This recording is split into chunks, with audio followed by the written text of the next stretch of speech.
عابد بھائی، تھوڑا سا اور ایک ایشو جو بہت زیادہ ہمارے معاشرے میں بڑی تیزی سے جو ہے وہ پنپ رہا ہے، بلکہ یہ تو باب آدم سے ہی چلتا آ رہا ہے، لیکن بہت سے لوگ جو ہیں وہ اس معاملے میں خطا کر جاتے ہیں، یا بہت زیادہ لوگ جو ہیں وہ بکھلاہٹ کا شکار ہو جاتے ہیں، جو فیملی لاز ہیں، آئلی قوانین۔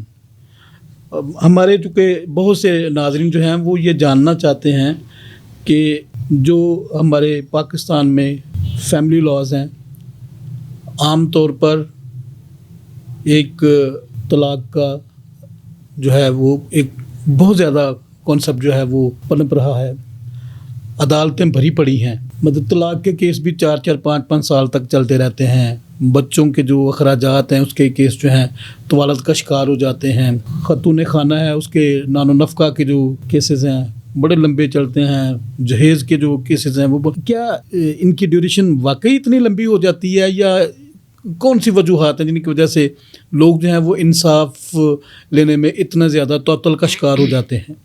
دیکھیے، 2 لاز ہیں جو اس وقت پاکستان میں چل رہے ہیں، ایک جنرل لا ہے، ایک اسپیشل لا ہے۔ میں پریکٹیکل امپلیمنٹیشن کی بات کر رہا ہوں، پھر اس پہ لا اپلیکیبل کس انداز میں ہوتے ہیں وہ ڈفرینٹ چیزیں ہیں۔ بالکل صحیح ہے۔ اب as far as is concern to the time frame of the decisions of the cases, تو اس پہ بڑا سمپل سا ہے، قانون کے اندر یہ لکھا ہوا ہے کہ کسی بھی کیس کا فیصلہ 6 ماہ کے اندر کیا جائے گا جب یہ فیملی لاز کی بات ہوتی ہے۔ بالکل صحیح ہے۔ فیملی قانون کے تحت کوئی بھی مقدمہ آئے گا اس کا فیصلہ 6 ماہ کے اندر ہوتا ہے۔ اب آپ نے فیکٹرز کی بات کی کہ وہ کن وجوہات ہیں جن پر ان کیسز کے اندر ڈیلے ہو جاتی ہے، تو وہ سمجھنے والی چیز ہے۔ قانون نے یہ کہا ہے کہ جب کوئی فریق مدعا لے پیش ہو جاتا ہے، جس کے خلاف کیس کیا جاتا ہے وہ پیش ہو جاتا ہے، تو اس نے 30 دن کے اندر اندر جواب دینا ہے۔ اب ہم پہلی بات لے لیتے ہیں خلا کی۔ جواب دیتا ہے، اگر وہ کہتا ہے میں رکھنا چاہتا ہوں، تو اس کے بعد کورٹ نے اگلا جو ٹائم پیریڈ ہے وہ ہے مسالت کی لیگلی ڈیٹ۔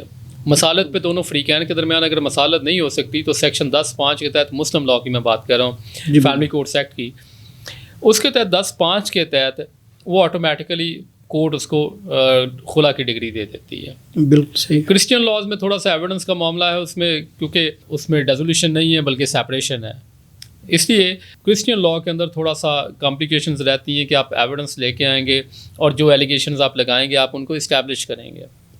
آپ پھر آ جاتے ہیں مینٹیننس پہ، وہ دونوں میں آلموسٹ سیم ہے، لا بالکل دونوں کے اندر ہے۔ اب جب کوئی بھی بندہ پیش ہوتا ہے دوسری سائڈ پہ جس کے خلاف کیس دائر کیا جاتا ہے، وہی 30 دن والی بات کے بعد، تو پہلی ہی ڈیٹ پر کورٹ نے دونوں پارٹیز کی پلیڈنگ کو دیکھ کر، سورس آف انکم کو دیکھ کر عبوری خرچہ لگا دینا ہے، وہ پہلی ڈیٹ پہ لگ جاتا ہے۔ بالکل اسی طرح سے صورتحال ہے بیوی کے خرچے پہ ہے، بیوی کا خرچہ بھی لگ جاتا ہے، لیکن کچھ کیسز کے اندر ایویڈنس پہ چلی جاتی ہے بات۔ پھر بازو دعوے کا کنسیپٹ ہے کہ بیوی کو بسانے والی بات ہے، کہ بیوی بھی کر لیتی ہے ہسبینڈ کے خلاف کہ ہسبینڈ آئے مجھے بسائے، یہ دونوں وائس ورسا ہیں چیز۔ بالکل ایسے۔ اب ٹائم اسپین کی بات ہو رہی ہے کہ ٹائم کہاں کنزیوم ہوتا ہے۔ میں ہمیشہ کہتا ہوں کہ یہ جو قانون کی کتابیں ہیں جن کے اندر پروسیجر دیا گیا ہے، یہ قانون کی کتابیں نہیں ہیں بلکہ یہ وہ تلواریں ہیں جس سے قانون کا گلا کاٹا جاتا ہے، انصاف کا گلا کاٹا جاتا ہے۔ وہ کیسے؟ اب آپ کا سوال ہوگا۔ جی بڑا ہی سمپل ہے، قانون کہتا ہے کہ 6 ماہ کے اندر فیصلہ ہو۔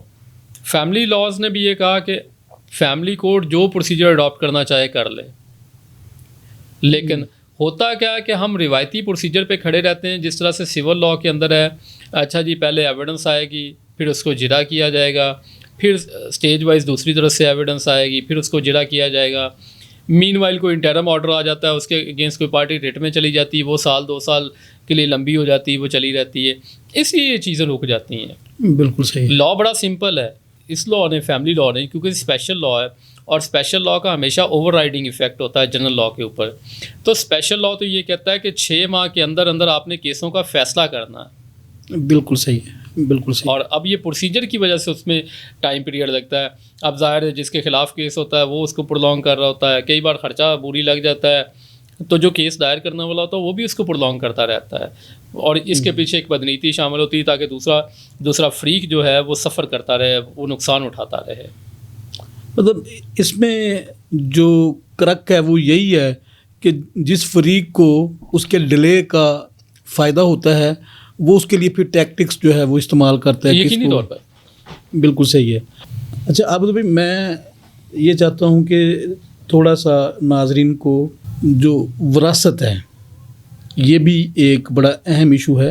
تھوڑے وقت میں آپ سے زیادہ جو ہے وہ اپنے ناظرین کے لیے انفارمیشن جو ہے وہ لینا چاہتا ہوں. بطور وکیل میری یہ ذمہ داری ہے کہ میں لوگوں کے تعاون کروں، ان کے لیے معاون ہوں، ان کی مدد کے لیے جو کر سکتا ہوں کروں. اور یہ میرے لیے بڑی آنر کی بات ہے کہ مجھے یہ پلیٹ فارم ملا ہے جہاں سے میں عوام پاکستان کے لیے کوئی اچھی بات کر سکوں. آپ کا شکریہ. میں یہ چاہتا ہوں کہ ناظرین ہم یقیناً عابد بھائی سے ان کی خدمات جو ہے وہ حاصل کریں گے. تمام موضوعات پہ 1 to 1 بھی ہم جو ہے وہ بات چیت کریں گے. لیکن آ چکے یہ پہلی دفعہ یہ انہوں نے ہمیں موقع دیا ہے کہ میں آپ کے لیے آپ کا مقدمہ جو ہے وہ میں عابد بھائی کے سامنے رکھ سکوں، تاکہ یہ آپ کو آپ کے مسائل کے مطابق، آپ کی پرابلمس کے مطابق جو ہے وہ آپ کو ان کا کوئی سلیوشن دے سکیں. حق وراثت جو ہے اس پہ بہت زیادہ پیچیدگیاں بعض اوقات لوگوں میں ہوتی ہیں، تقسیم جائیداد کے اوپر چھوٹے چھوٹے. عابد بھائی یہ نارملی ان جگہوں پہ ہوتا ہے جن کے پاس پراپرٹی کم ہوتی ہے اور شراکت دار زیادہ ہوتے ہیں. یہ زیادہ جو میرے تجربے میں چیز آئی ہے. شیئرنگ کا بڑا پرابلم ہے کہ شیئرنگ نکالنی کس طرح سے ہے، کس کا کتنا شیئر بنے گا. دوسرا اس کی بھی وجہ میں یہ سمجھتا ہوں کہ ہماری جہالت یہ ہے کہ ہم ٹائم پر چیزیں نہیں کرتے جو پرولونگ ہوتی رہتی ہیں اور الٹیمیٹلی وہ ایک ناسور کی طرح بن جاتی ہیں، پھر ان کو سمجھنا کرنا بڑا مشکل ہو جاتا ہے. بالکل میں یہی چاہتا ہوں کہ چونکہ جب اویئرنیس ہو بندے کو تو پھر وہ اپنا حصہ یا اپنی جو مسائل ہیں ان کو جلدی ایڈریس کر لیتا ہے. لیکن جب اویئرنیس نہ ہو تو پھر یقیناً جو ہے وہ چیزیں جو ہیں وہ ڈیلے میں چلی جاتی ہیں. اور جب ڈیلے میں چلی جاتی ہیں تو جو چالاک ہوتے ہیں وہ فائدہ اٹھا جاتے ہیں اور جو معصوم ہوتے ہیں وہ نقصان میں رہتے ہیں. تو اس کے بارے میں تھوڑا سا ناظرین کو بتائیے کہ کس طرح ایک پراپرٹی ہے، والد صاحب جو ہیں ان کی ڈیتھ ہو گئی ہے، پیچھے 4 بھائی ہیں، 3 بہنیں ہیں، بیوہ ہے، اور بلکہ ایک بھائی بیچ میں ایک بھائی کی بھی ڈیتھ ہو گئی ہے. اس کے مطلب پوتے ہیں دادا کے جن کی ڈیتھ ہوئی ہے، پوتے پوتیاں ہیں، بیٹا جو ہے وہ بھی نہیں رہا. اس طرح کی سچویشنز میں کس طرح جو ہے وہ تقسیم کا عمل جو ہے وہ کیا جا سکتا ہے؟ یہ بڑا لمبا سوال ہے اور اس سوال کو ایڈریس کرنے کے لیے ہمیں گھنٹوں کا ٹائم ریکوائرڈ ہوگا. موٹی موٹی بات سمجھتے ہیں کہ والدہ یا والد کی وراثت کو ہم سمجھتے ہیں. پہلی بات تو یہ ہے، بالکل صحیح ہے، والد ایک پراپرٹی کے مالک ہیں، وہ 10 مرلے پراپرٹی ہے. انہوں نے ایک بیوہ چھوڑی، 2 بیٹے چھوڑے، 2 بیٹیاں چھوڑی. ہم سمپل سے کر کے سمجھنے کی کوشش کرتے ہیں. 1/8 والدہ کو چلا جائے گا.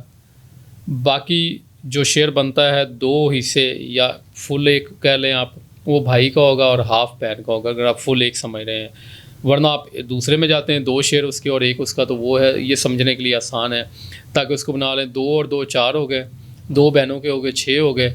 6 کو آپ نے باقی جو آپ کا بچا تھا 9/10 اس پہ آپ نے اس کو چیلنج کر دینا تقسیم 1/7 کو.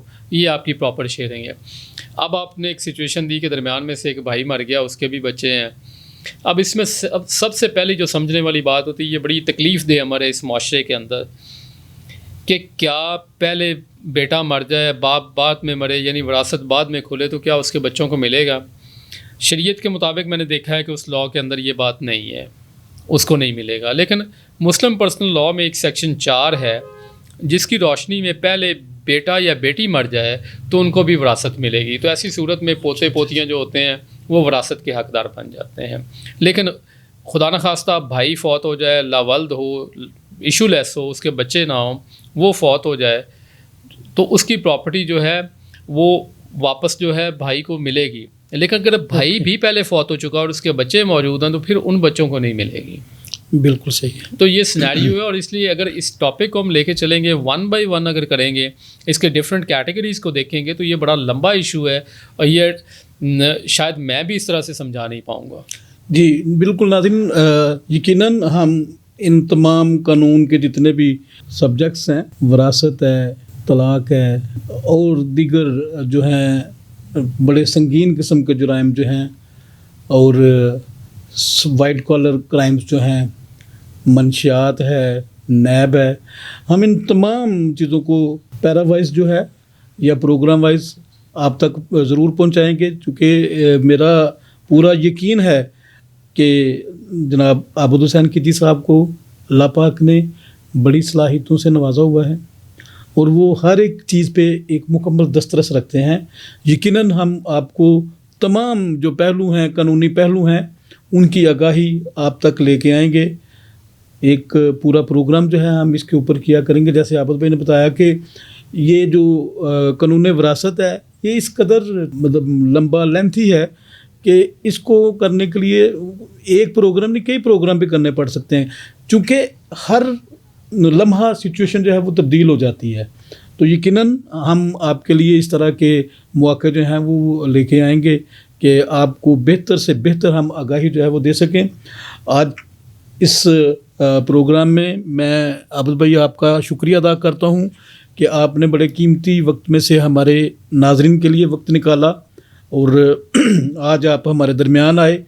یقیناً آج کا یہ پروگرام جو ہے وہ میرے ناظرین کے لیے آگاہی کا، انسپریشن کا اور موٹیویشن کا جو ہے سبب لازمی ہوگا، کیونکہ بہت سے لوگ ہیں جو قانون سے لا علمی کی وجہ سے اپنے حقوق سے محروم رہ جاتے ہیں.